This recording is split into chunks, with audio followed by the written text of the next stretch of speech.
আসসালামু আলাইকুম, আদাব। অন্যান্য ধর্মাবলম্বী ভাইদের অভিনন্দন শুভেচ্ছা জানাচ্ছি। আপনারা নিশ্চয়ই জানেন দেশবাসী যে গত ৫ তারিখে চুনারগড় উপজেলা নির্বাচন হয়েছে। আসলে সেই নির্বাচনে এমন কিছু ঘটনা ঘটেছে, সেটি আমার কাছে মনে হচ্ছে অলৌকিক ঘটনা, এবং সেই অলৌকিক ঘটনাটাই ঘটেছে চুনারগড়ের বিবেকবান মানুষ। এবং আসলে আমরা অনেকটি কথা বলি যে আসলে চুনারগড়ের মানুষের বা সারা বাংলাদেশের মানুষের এখন রুচির দুর্ভিক্ষ চলছে, কিন্তু না, সেই জিনিস রুচির দুর্ভিক্ষটাকে ভুল প্রমাণ করেছে চুনারগড়ের মানুষ। তাদের রুচির দুর্ভিক্ষ ঘটেনি, তারা রুচিশীল মানুষের পরিচয় দিয়েছে। যে একটা দেখেন, চেয়ারম্যান প্রার্থী হয়তো ধরেন গোলামার্কা জয়লাভ করেছে, সেটা অন্য বিষয়। আমি যেই কথাটা বলবো সেটি হচ্ছে মহিলা ভাইস চেয়ারম্যান। উনি একজন খায়রুন আক্তার, উনি চা কন্যা। এবং আমরা যে তাদেরকে অনেক সময় যে বাগানের লেবার বলি বা কুলি বলি, তারা আসলে নির্বাচনে আসবে বা তারা উচ্চশিক্ষায় শিক্ষিত হবে এখন এটা আসল কল্পনা ছিল। এখন তারা উচ্চশিক্ষায় শিক্ষিত হচ্ছে এবং সেই সাথে আমাদের সাথে প্রতিদ্বন্দ্বিতা করছে নির্বাচনের মতো একটি বড় প্ল্যাটফর্মে।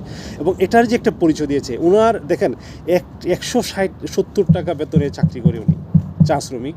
এখন ওই জায়গা থেকে, এবং ওই তো নিম্নমানের, আমরা সবচেয়ে নিম্নমানের জাতি বলি তাদেরকে, বা নিম্নমানের কাজ করে ওরা, এইরকমই আমরা টেন্ডেন্সি ছিল এতদিন। কিন্তু এখান থেকে যে এসে একটা চুনারগড় উপজেলার মতো একটা বিশাল বড় একটা প্ল্যাটফর্মে নির্বাচন করে প্রতিদ্বন্দ্বিতা করবে, আরও বিভিন্ন মানুষের সাথে করে যে জয়লাভ করা যায়, এবং বিশাল ব্যবধানে, যেটা আসলে বাংলাদেশের ইতিহাসে হয়তো সর্বোচ্চ একটা রেকর্ড। এটা এত বিশাল ব্যবধান, ৭৬,০০০ ভোট পেয়েছে। আর প্রতিদ্বন্দ্বী, আমরা সবচেয়ে যে বেশি প্রতিদ্বন্দ্বী মনে করেছিলাম মুক্তা আক্তার। আপনি জানেন হয়তো, পাঙ্গাস মুক্তা নামে পরিচিত বা টিকটকার, এরকম, সে মাত্র ৪,০০০ ভোট পেয়েছে। এই যে বিশাল একটা ব্যবধান। এবং ওনার যে প্রধান আরেকজন ছিল মুসলিম প্রার্থী, উনি ছিল, ব্যবধানটা হচ্ছে ১২,০০০। খায়রুন আক্তার পেয়েছে ৭৬,০০০ ভোট, এবং প্রতিদ্বন্দ্বী যে প্রধান প্রতিদ্বন্দ্বী সে পেয়েছে ১২,০০০ ভোট। এখানে বিশাল একটা ব্যবধান। এটা হচ্ছে আসলে মানুষের রুচির দুর্ভিক্ষ এখন হয়নি, রুচিশীল মানুষের পরিচয় দিয়েছে চুনারগড়ের মানুষ।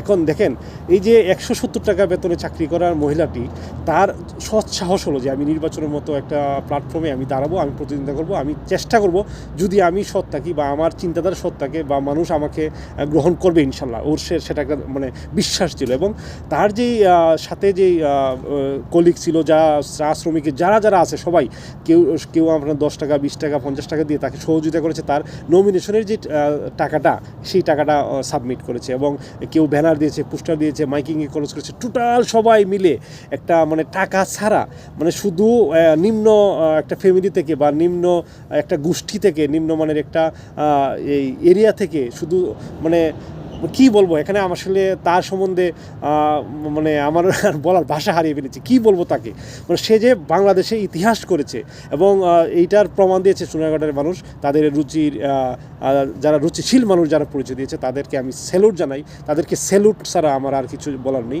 এবং সবচেয়ে বড় যে বিষয়টা হয়েছে সেটি হচ্ছে মুক্তা এবং টিকটকার যেগুলো আছে, পাঙ্গাস মুক্তা বলেন, চিতল মুখলিস বলেন, এবং বোয়ালিমন বলেন, তারা এমনভাবে পরিচয় তাদেরকে করেছে, তারা মনে করে টিকটকার হয়ে গেছে, এখন তাদেরকে বিশ্ববাসী খাবে বা চুনারগড়বাসী খাবে। এটা আসলে ভুল ধারণা। তারা মনে করছে, ফলো করেছিল কি ব্যারিস্টার সুমন। আরে ব্যারিস্টার সুমন তো ব্যারিস্টার সুমন, কিন্তু সে তো কাজ করে এখানে আসছে। তোমরা এইভাবে কাজ করো, কাজ করলে মানুষ অটোমেটিক তোমাদেরকে ভালোবাসবে, অটোমেটিক তোমাদেরকে ভালোবেসে গ্রহণ করবে। সেটাই হচ্ছে প্রকৃত পাওয়া।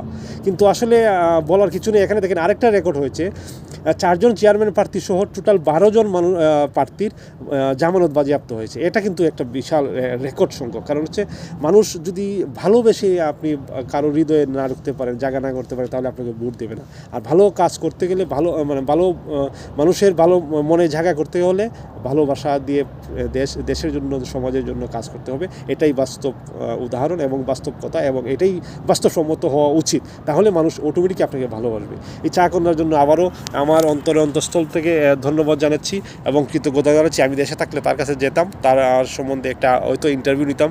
আর ইন্টারভিউ নিতে পারলেও আমি তার যে কথাগুলো শুনেছি, বিভিন্ন জায়গায় বক্তব্য দিয়েছি, আসলে হৃদয় ছুঁয়ে যায় তার কথাগুলি। যে কোনো ধরনের অহংকার নেই, কোনো ধরনের হিংসা বিদ্বেষ নেই। সে পজিটিভলি যে কথাগুলি বলে, তার চিন্তাধারা আসলে এখন দেখা যাক আগামী 5 বছর কীভাবে উনি চালায়। তাহলেই আমরা সব কিছু মিলিয়ে বলবো যে গুডওয়েল, ঠিক আছে।